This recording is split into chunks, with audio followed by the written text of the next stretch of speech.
With a good understanding of solubility now, we're going to talk about precipitation. We are going to talk about precipitation in solutions that are not being affected by acidic or basic behavior. So just kind of keep that in mind. It's kind of going back to the idea that we first were looking at with solubility in aqueous systems. Essentially, the big thing to remember with precipitation is it's the reverse of solubility. If you think about how a precipitate forms, even from last semester, we had ions coming together to make a solid. Well, these insoluble species, okay, they like to be solids in solution. So there's very few ions, and when we do solubility problems, these concentrations are low. The solubility, the X that we calculate is small. But if we would start with ions, most of them would move this way. And we can see that because this looks like a solubility problem, right? Or a solubility reaction where we flipped it, right? We had a KSP before, and now we have something called K precip, K for precipitation. If this is the flipping of a KSP problem, because KSP was this breaking down into these ions, when we flip a reaction, the new K for what we've written is 1 over our old K. And we remember that from when we were first introducing equilibrium. So for something like this, that has a KSP, that's 1.0 times 10 to the minus 31. If we take the inverse of that, we get 1.0 times 10 to the positive 31. We get a huge K. And we also remember from the beginning of our equilibrium discussions that big K's really infer that we have a reaction that's going mostly to the product side. And that's why in general chemistry, we do all that work that's good and legit work, assuming that when a precipitate forms, everything moves in that direction like a limiting reactant problem. Because K precip is 1 over KSP, because it's simply the reverse of solubility. K precip for these insoluble species are humongous, right? So we can start to ask ourselves, all right, this is like how I like to view it. Just remember your K precips are big. We are going to change up how we view it from the mathematical standpoint. You'll see that in my next little discussion here in a second. Because we're going to start asking ourselves questions like, what are the necessary concentrations? What are the necessary conditions from an amount of reactant standpoint to form a precipitate, right? And essentially what we're going to see is these questions are answered, right, with Q versus K checks.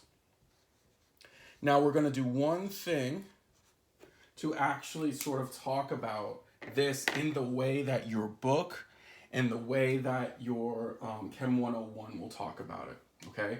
Just remember that we really are making product, okay, which is solid. We're going to do this in the context of sticking with KSP, all right? Now, what's the reasoning behind that?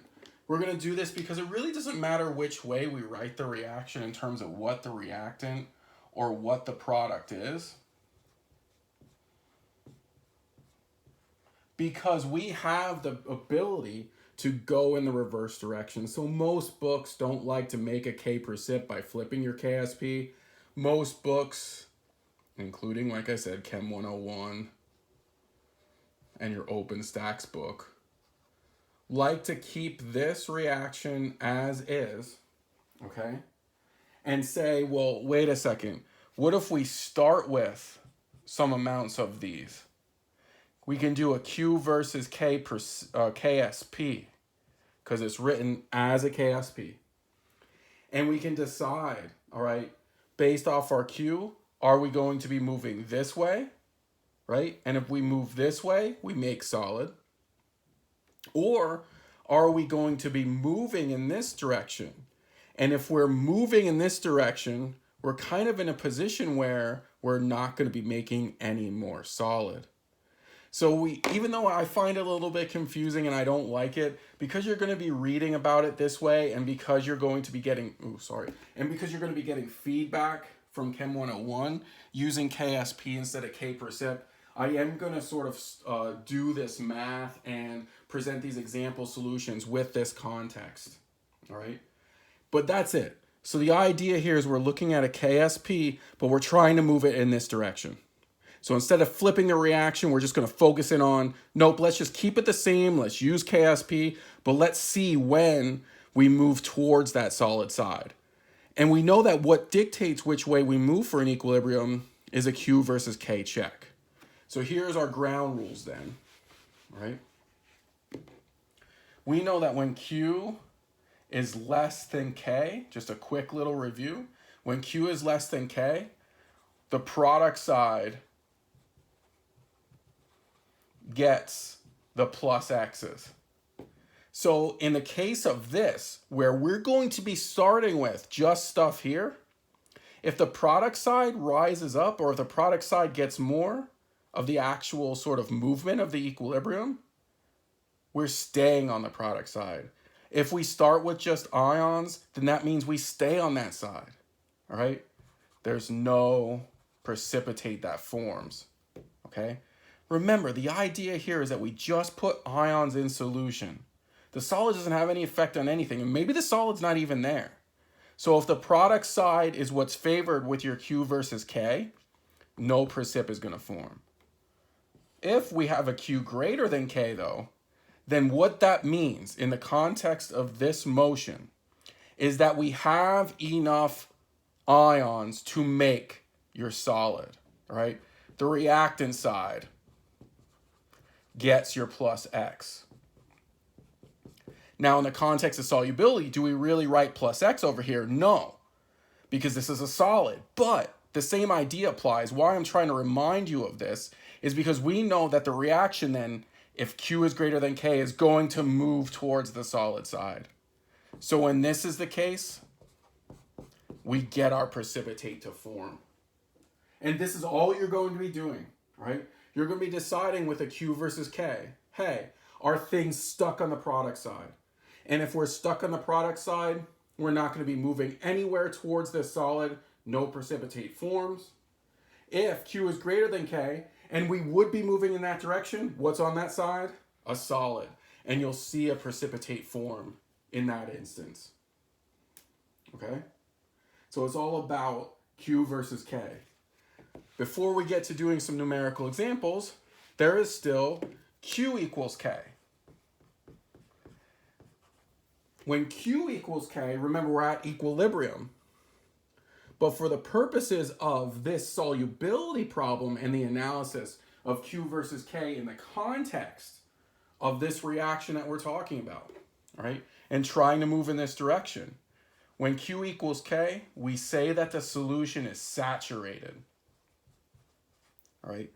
There's no net movement, right? But the solution has its capacity of ions.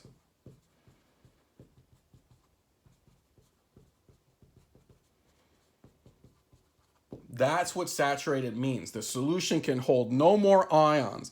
As soon as you throw more ions in there, all right, as soon as you add just a little bit more ions, Q will be greater than K, and guess what? You'll be making more solid.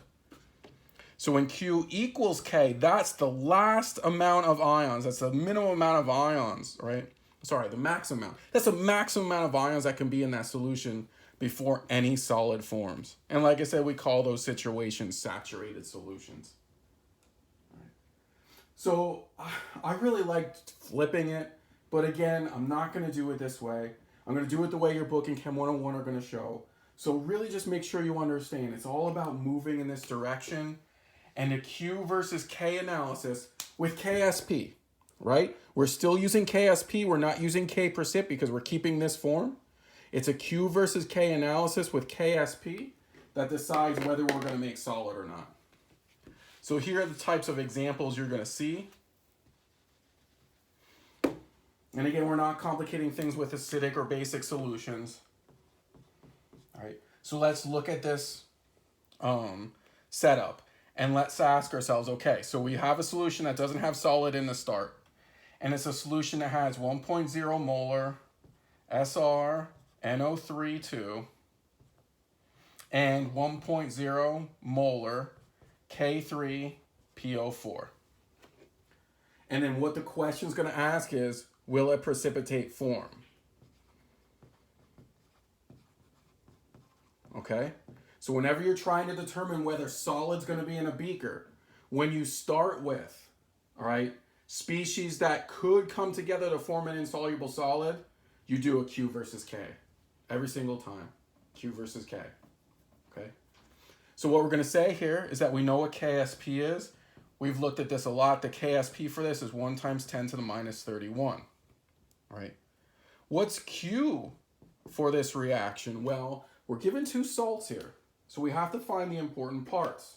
All right? Here's SR. What do we know about nitrates? They are spectator ions. Here's PO4. What do we know about potassiums? They are spectator ions. All right. Q is your initial amount of SR plus 2, all right, raised to the 3rd power, all right, times your initial amount of PO4 minus 3 raised to the 2nd power. So if I look up here, it looks like I have 1 molar SR plus 2 from that first salt. In that same solution is 1 molar PO4 minus 3 from that second salt. I made this solution now. I can calculate a Q. It looks like I'm going to put a 1.0 here and cube it, and I multiply that by 1.0 here and square it. My Q for this initial setup that I'm given is 1. So now how does Q compare to K? Q is way bigger than K. So we do the same sort of analysis to start with. So when you make this solution and you dump these 2 salts together and your Q is 1, right? Your Q is way bigger than K. So guess what you see at the bottom of that beaker? Guess what happens with this reaction? You move the equilibrium, right, to the reactant side. And what's on that reactant side is your solid. So will a precipitate form? Is the net motion of this reaction towards the solid side? The answer is yes. All right, our Q is greater than K. Okay, let's look at another example.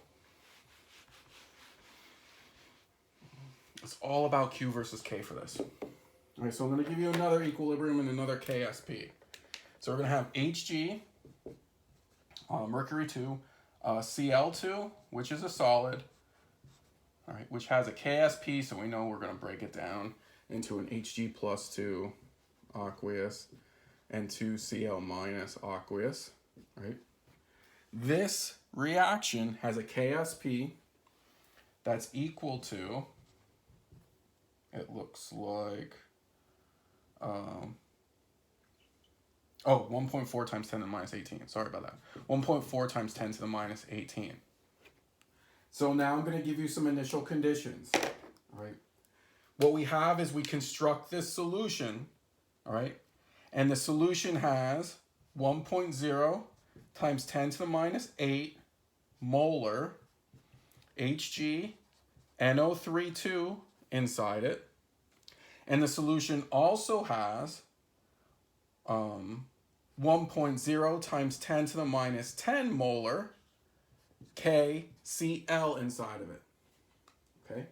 And we're going to ask ourselves the same question that we did with the last example. Will a precipitate form? Whenever we're talking about answering this question, what do?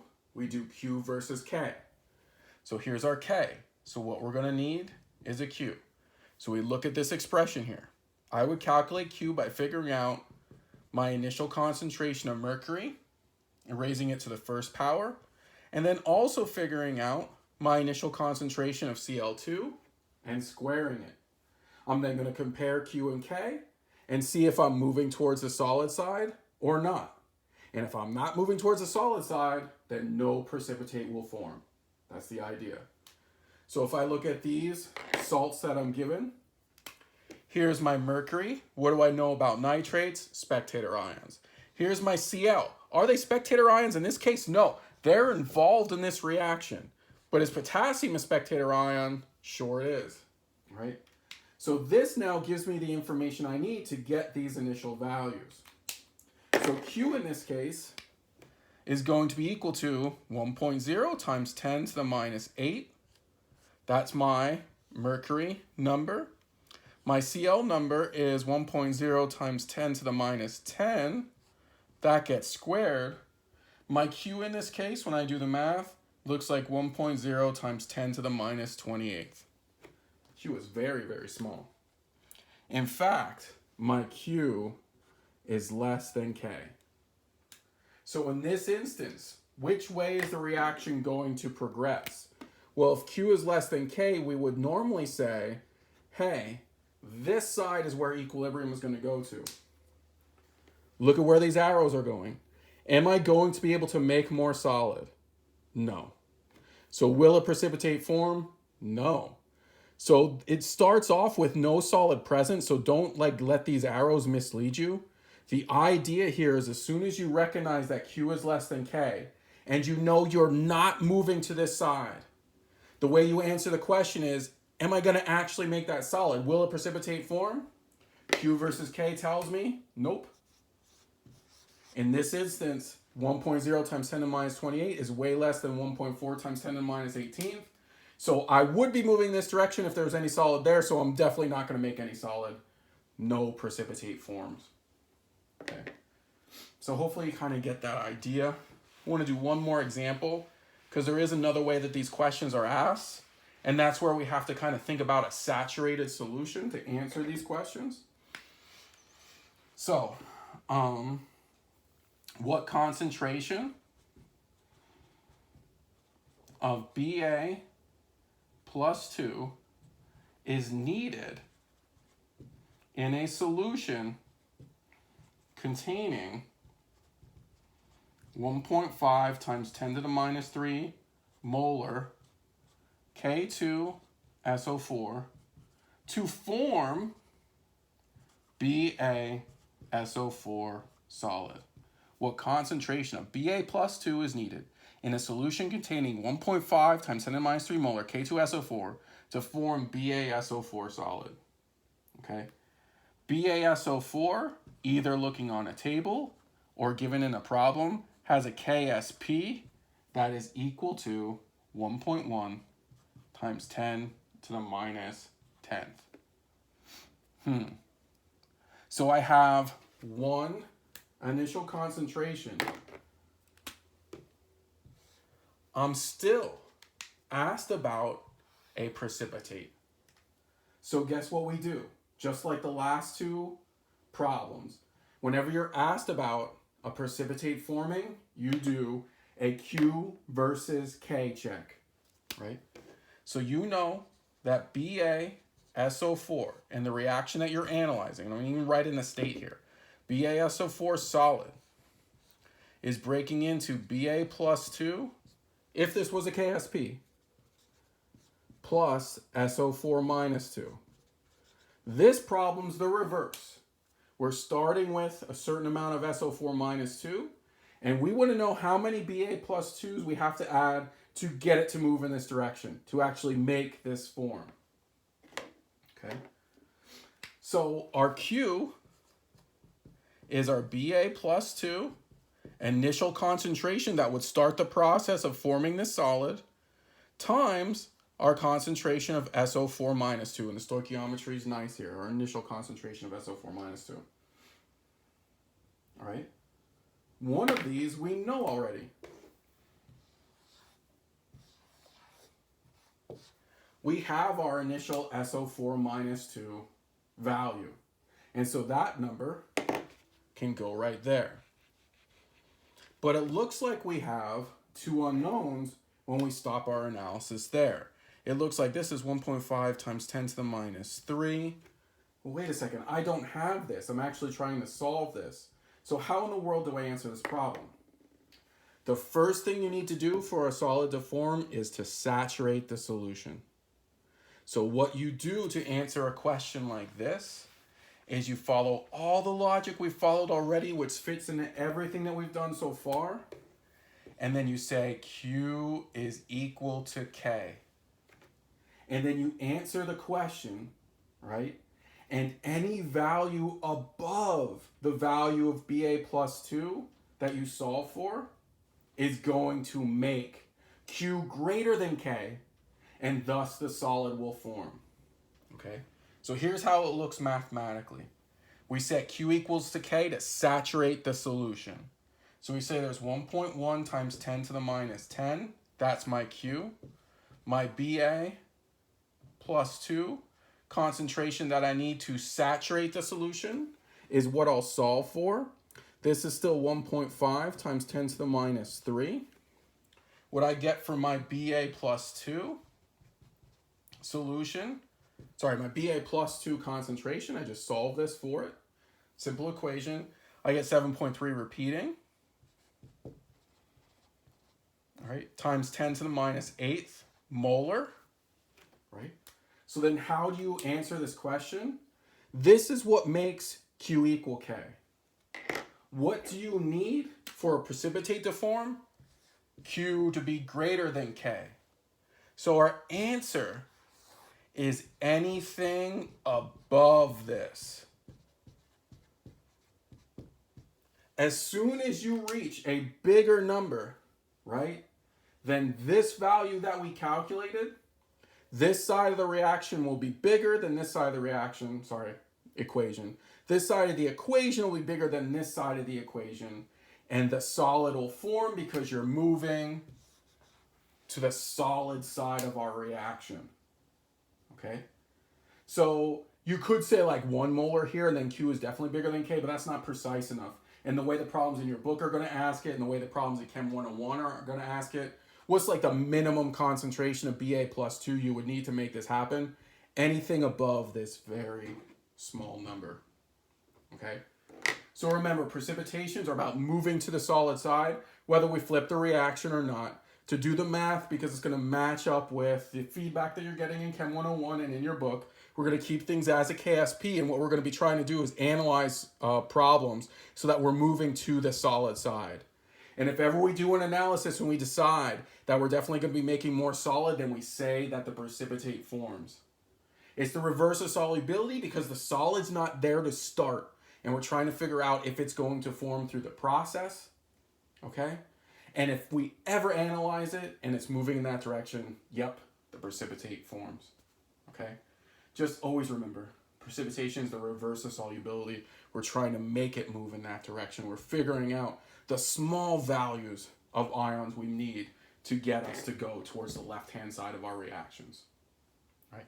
As always, I'm sick of saying it. I'm sure you're sick of hearing it. Just make sure anything that you need, okay, anything at all, please contact me. Zoom, email, whatever you need, just let me know. There's some difficult stuff conceptually here. Watch these videos again, take really good notes. Any questions at all, just let me know. You guys have been doing great. Just keep it up. But again, just don't be afraid to use me as a resource as needed.